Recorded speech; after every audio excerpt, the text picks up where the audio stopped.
यह महामृत्युंजय मंत्र है। इसे संजीवनी मंत्र भी कहते हैं। यह बड़ा ही प्रभावशाली मंत्र है। इसी मंत्र द्वारा हम त्रिनेत्रधारी भगवान महादेव जी की आराधना करते हैं।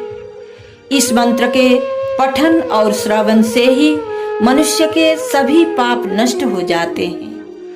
मनुष्य को सुख समृद्धि की प्राप्ति होती है। मृत्यु का भय नहीं रहता। जो मनुष्य सदैव इस मंत्र का श्रवण करता है उनकी आयु की वृद्धि हो जाती है।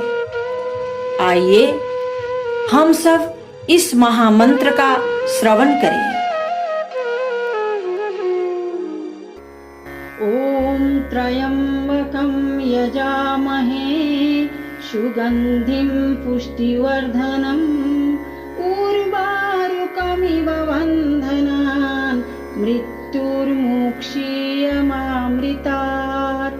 ओम त्र्यंबकं यजामहे सुगंधिं पुष्टिवर्धनम् उर्वारुकमिव बन्धनान् मृत्युर्मुक्षीयमामृतात्। ओम त्र्यंबकं यजामहे सुगंधिं पुष्टिवर्धनम् उर्वारुकमिव बन्धनान् मृत्युर्मुक्षीयमामृतात्। ओम त्र्यंबकं यजामहे सुगंधिं पुष्टिवर्धनम् उर्वारुकमिव बन्धनान् मृत्युर्मुक्षीयमामृतात्।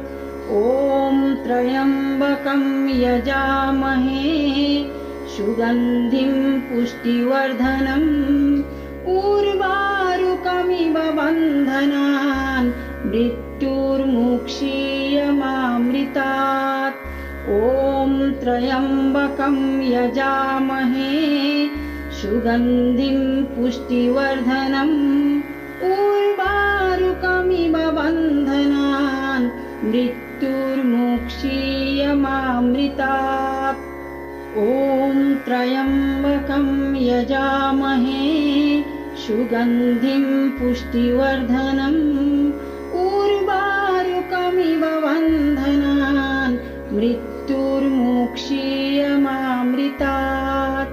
ओम त्र्यंबकं यजामहे सुगंधिं पुष्टिवर्धनम् उर्वारुकमिव बन्धनान् मृत्युर्मुक्षीयमामृतात्। ओम त्र्यंबकं यजामहे सुगंधिं पुष्टिवर्धनम् उर्वारुकमिव बन्धनान् मृत्युर्मुक्षीयमामृतात्। ओम त्र्यंबकं यजामहे सुगंधिं पुष्टिवर्धनम् उर्वारुकमिव बन्धनान् मृत्युर्मुक्षीयमामृतात्। ओम त्र्यंबकं यजामहे सुगंधिं पुष्टिवर्धनम् उर्वारुकमिव बन्धनान् मृत्युर्मुक्षीयमामृतात्। ओम त्र्यंबकं यजामहे सुगंधिं पुष्टिवर्धनम् उर्वारुकमिव बन्धनान् मृत्युर्मुक्षीयमामृतात्। ओम त्र्यंबकं यजामहे सुगंधिं पुष्टिवर्धनम् उर्वारुकमिव बन्धनान् मृत्युर्मुक्षीयमामृतात्।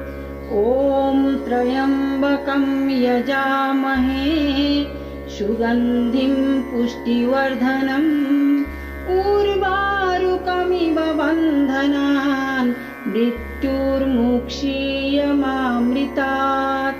ओम त्र्यंबकं यजामहे सुगंधिं पुष्टिवर्धनम् उर्वारुकमिव बन्धनान् मृत्युर्मुक्षीयमामृतात्। पुष्टिवर्धनम् ॐ त्र्यम्बकं यजामहे सुगन्धिं पुष्टिवर्धनम् उर्वारुकमिव बन्धनान् मृत्युर्मुक्षीयमामृतात् ॐ त्र्यम्बकं यजामहे सुगन्धिं पुष्टिवर्धनम् उर्वारुकमिव बन्धनान् मृत्युर्मुक्षीयमामृतात् ॐ त्र्यम्बकं यजामहे सुगन्धिं पुष्टिवर्धनम् उर्वारुकमिव बन्धनान् मृत्युर्मुक्षीयमामृतात् ॐ त्र्यम्बकं यजामहे सुगन्धिं पुष्टिवर्धनम् उर्वारुकमिव बन्धनान् मृत्युर्मुक्षीयमामृतात् ॐ त्र्यम्बकं यजामहे सुगन्धिं पुष्टिवर्धनम् उर्वारुकमिव बन्धनान् मृत्युर्मुक्षीयमामृतात् ॐ त्र्यम्बकं यजामहे सुगन्धिं पुष्टिवर्धनम् उर्वारुकमिव बन्धनान् मृत्युर्मुक्षीयमामृतात् ॐ त्र्यम्बकं यजामहे सुगन्धिं पुष्टिवर्धनम् उर्वारुकमिव बन्धनान् मृत्युर्मुक्षीयमामृतात् ॐ त्र्यम्बकं यजामहे सुगन्धिं पुष्टिवर्धनम् उर्वारुकमिव बन्धनान् मृत्युर्मुक्षीयमामृतात् ॐ त्र्यम्बकं यजामहे सुगन्धिं पुष्टिवर्धनम् उर्वारुकमिव बन्धनान् मृत्युर्मुक्षीयमामृतात् ॐ त्र्यम्बकं यजामहे सुगन्धिं पुष्टिवर्धनम् उर्वारुकमिव बन्धनान् मृत्युर्मुक्षीयमामृतात् ॐ त्र्यम्बकं यजामहे सुगन्धिं पुष्टिवर्धनम् उर्वारुकमिव बन्धनान् मृत्युर्मुक्षीयमामृतात् ॐ त्र्यम्बकं यजामहे सुगन्धिं पुष्टिवर्धनम् उर्वारुकमिव बन्धनान् मृत्युर्मुक्षीयमामृतात् ॐ त्र्यम्बकं यजामहे सुगन्धिं पुष्टिवर्धनम् उर्वारुकमिव बन्धनान् मृत्युर्मुक्षीयमामृतात् ॐ त्र्यम्बकं यजामहे सुगन्धिं पुष्टिवर्धनम् उर्वारुकमिव बन्धनान् मृत्युर्मुक्षीयमामृतात् ॐ त्र्यम्बकं यजामहे सुगन्धिं पुष्टिवर्धनम् उर्वारुकमिव बन्धनान् मृत्युर्मुक्षीयमामृतात् ॐ त्र्यम्बकं यजामहे सुगन्धिं पुष्टिवर्धनम् उर्वारुकमिव बन्धनान् मृत्युर्मुक्षीयमामृतात् ॐ त्र्यम्बकं यजामहे सुगन्धिं पुष्टिवर्धनम् उर्वारुकमिव बन्धनान् मृत्युर्मुक्षीयमामृतात् ॐ त्र्यम्बकं यजामहे सुगन्धिं पुष्टिवर्धनम् मृत्युर्मुक्षीयमामृतात्। ॐ त्र्यम्बकं यजामहे सुगन्धिं पुष्टिवर्धनम् उर्वारुकमिव बन्धनान् मृत्युर्मुक्षीयमामृतात्। ॐ त्र्यम्बकं यजामहे सुगन्धिं पुष्टिवर्धनम् उर्वारुकमिव बन्धनान् मृत्युर्मुक्षीयमामृतात्। ॐ त्र्यम्बकं यजामहे सुगन्धिं पुष्टिवर्धनम् उर्वारुकमिव बन्धनान् मृत्युर्मुक्षीयमामृतात्।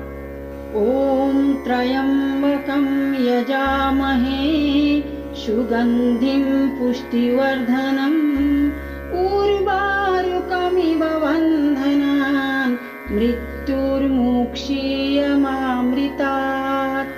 ॐ त्र्यम्बकं यजामहे सुगन्धिं पुष्टिवर्धनम् उर्वारुकमिव बन्धनान् मृत्युर्मुक्षीयमामृतात्।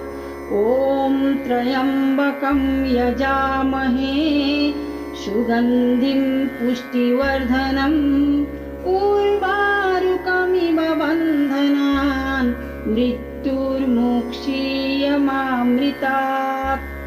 ॐ त्र्यम्बकं यजामहे सुगन्धिं पुष्टिवर्धनम् उर्वारुकमिव बन्धनान् मृत्युर्मुक्षीयमामृतात्। ॐ त्र्यम्बकं यजामहे सुगन्धिं पुष्टिवर्धनम् उर्वारुकमिव बन्धनान् मृत्युर्मुक्षीयमामृतात्।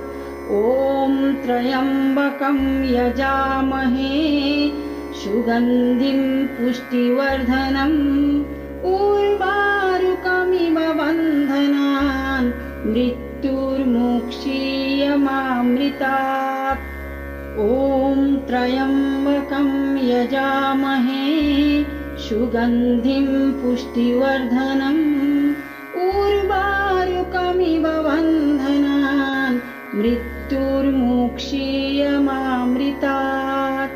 ॐ त्र्यम्बकं यजामहे सुगन्धिं पुष्टिवर्धनम् उर्वारुकमिव बन्धनान् मृत्युर्मुक्षीयमामृतात्।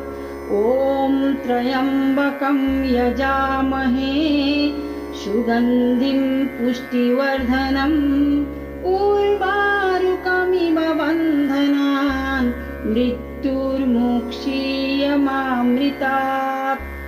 ॐ त्र्यम्बकं यजामहे सुगन्धिं पुष्टिवर्धनम् उर्वारुकमिव बन्धनान् मृत्युर्मुक्षीयमामृतात्। ॐ त्र्यम्बकं यजामहे सुगन्धिं पुष्टिवर्धनम् उर्वारुकमिव बन्धनान् मृत्युर्मुक्षीयमामृतात्। ॐ त्र्यम्बकं यजामहे सुगन्धिं पुष्टिवर्धनम् उर्वारुकमिव बन्धनान् मृत्युर्मुक्षीयमामृतात्। ॐ त्र्यम्बकं यजामहे सुगन्धिं पुष्टिवर्धनम् उर्वारुकमिव बन्धनान् मृत्युर्मुक्षीयमामृतात्। ॐ त्र्यम्बकं यजामहे सुगन्धिं पुष्टिवर्धनम् उर्वारुकमिव बन्धनान् मृत्युर्मुक्षीयमामृतात्।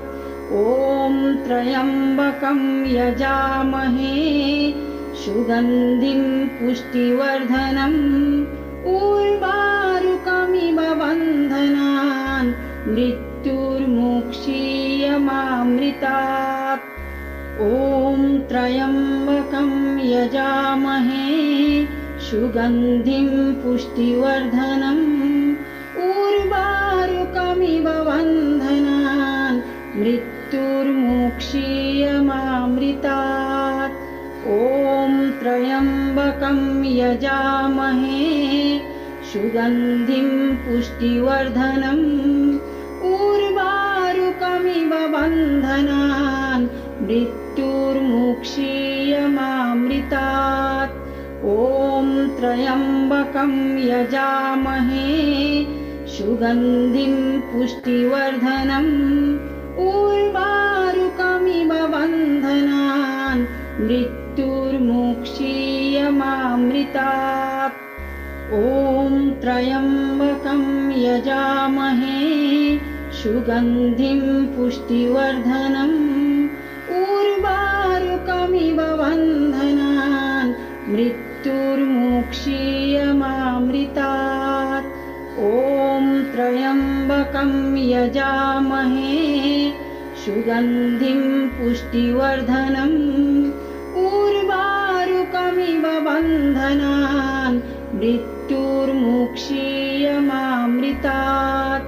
ॐ त्र्यम्बकं यजामहे सुगन्धिं पुष्टिवर्धनम् उर्वारुकमिव बन्धनान् मृत्युर्मुक्षीयमामृतात्। ॐ त्र्यम्बकं यजामहे सुगन्धिं पुष्टिवर्धनम् उर्वारुकमिव बन्धनान् मृत्युर्मुक्षीयमामृतात्। ॐ त्र्यम्बकं यजामहे सुगन्धिं पुष्टिवर्धनम् उर्वारुकमिव बन्धनान् मृत्युर्मुक्षीयमामृतात्। ॐ त्र्यम्बकं यजामहे सुगन्धिं पुष्टिवर्धनम् उर्वारुकमिव बन्धनान् मृत्युर्मुक्षीयमामृतात्। ॐ त्र्यम्बकं यजामहे सुगन्धिं पुष्टिवर्धनम् उर्वारुकमिव बन्धनान् मृत्युर्मुक्षीयमामृतात्। ॐ त्र्यम्बकं यजामहे सुगन्धिं पुष्टिवर्धनम् उर्वारुकमिव बन्धनान् मृत्युर्मुक्षीयमामृतात्। ॐ त्र्यम्बकं यजामहे सुगन्धिं पुष्टिवर्धनम् उर्वारुकमिव बन्धनान् मृत्युर्मुक्षीयमामृतात्। ॐ त्र्यम्बकं यजामहे सुगन्धिं पुष्टिवर्धनम् उर्वारुकमिव बन्धनान् मृत्युर्मुक्षीयमामृतात्। ॐ त्र्यम्बकं यजामहे सुगन्धिं पुष्टिवर्धनम् उर्वारुकमिव बन्धनान् मृत्युर्मुक्षीयमामृतात्। ॐ त्र्यम्बकं यजामहे सुगन्धिं पुष्टिवर्धनम् उर्वारुकमिव बन्धनान् मृत्युर्मुक्षीयमामृतात्। ॐ त्र्यम्बकं यजामहे सुगन्धिं पुष्टिवर्धनम् उर्वारुकमिव बन्धनान् मृत्युर्मुक्षीयमामृतात्। ॐ त्र्यम्बकं यजामहे सुगन्धिं पुष्टिवर्धनम् उर्वारुकमिव बन्धनान् मृत्युर्मुक्षीयमामृतात्।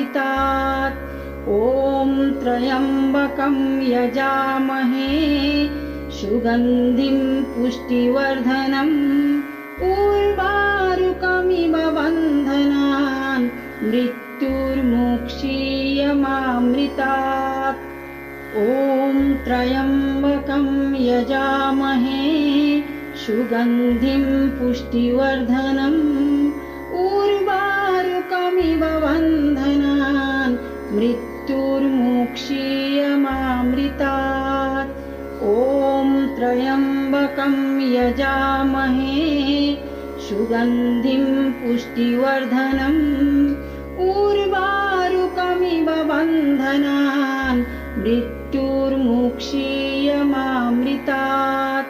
ॐ त्र्यम्बकं यजामहे सुगन्धिं पुष्टिवर्धनम् उर्वारुकमिव बन्धनान् मृत्युर्मुक्षीयमामृतात्।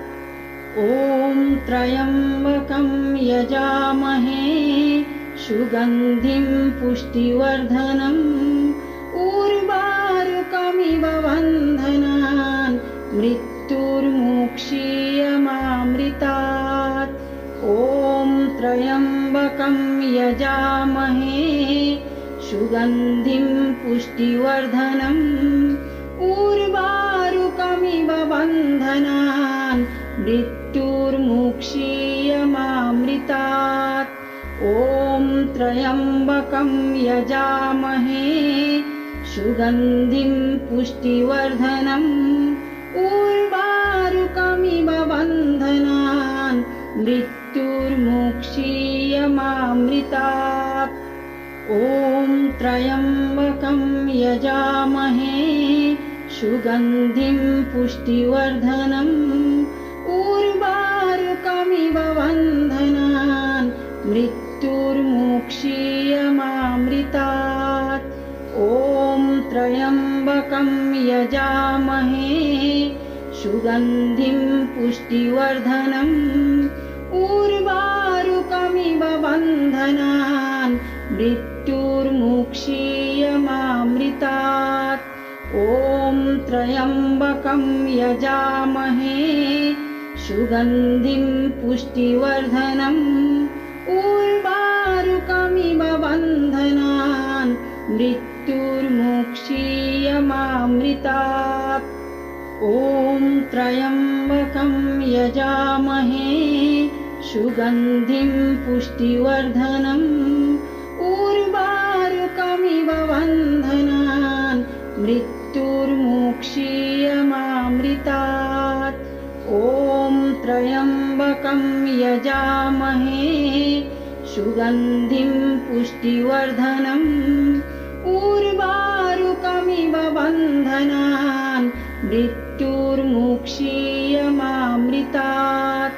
ॐ त्र्यम्बकं यजामहे सुगन्धिं पुष्टिवर्धनम् उर्वारुकमिव बन्धनान् मृत्युर्मुक्षीयमामृतात्। ॐ त्र्यम्बकं यजामहे सुगन्धिं पुष्टिवर्धनम् उर्वारुकमिव बन्धनान् मृत्युर्मुक्षीयमामृतात्। ॐ त्र्यम्बकं यजामहे सुगन्धिं पुष्टिवर्धनम् उर्वारुकमिव बन्धनान् मृत्युर्मुक्षीयमामृतात्। ॐ त्र्यम्बकं यजामहे सुगन्धिं पुष्टिवर्धनम् उर्वारुकमिव बन्धनान् मृत्युर्मुक्षीयमामृतात्। ॐ त्र्यम्बकं यजामहे सुगन्धिं पुष्टिवर्धनम् उर्वारुकमिव बन्धनान् मृत्युर्मुक्षीयमामृतात्। ॐ त्र्यम्बकं यजामहे सुगन्धिं पुष्टिवर्धनम् उर्वारुकमिव मृत्युर्मुक्षीयमामृतात्। ॐ त्र्यम्बकं यजामहे सुगन्धिं पुष्टिवर्धनम् उर्वारुकमिव बन्धनान् मृत्युर्मुक्षीयमामृतात्। ॐ त्र्यम्बकं यजामहे सुगन्धिं पुष्टिवर्धनम् उर्वारुकमिव बन्धनान् मृत्युर्मुक्षीयमामृतात्।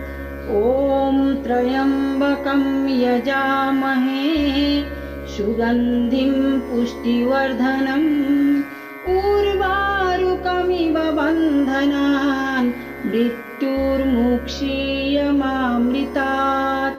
ॐ त्र्यम्बकं यजामहे सुगन्धिं पुष्टिवर्धनम् उर्वारुकमिव बन्धनान् मृत्युर्मुक्षीयमामृतात्।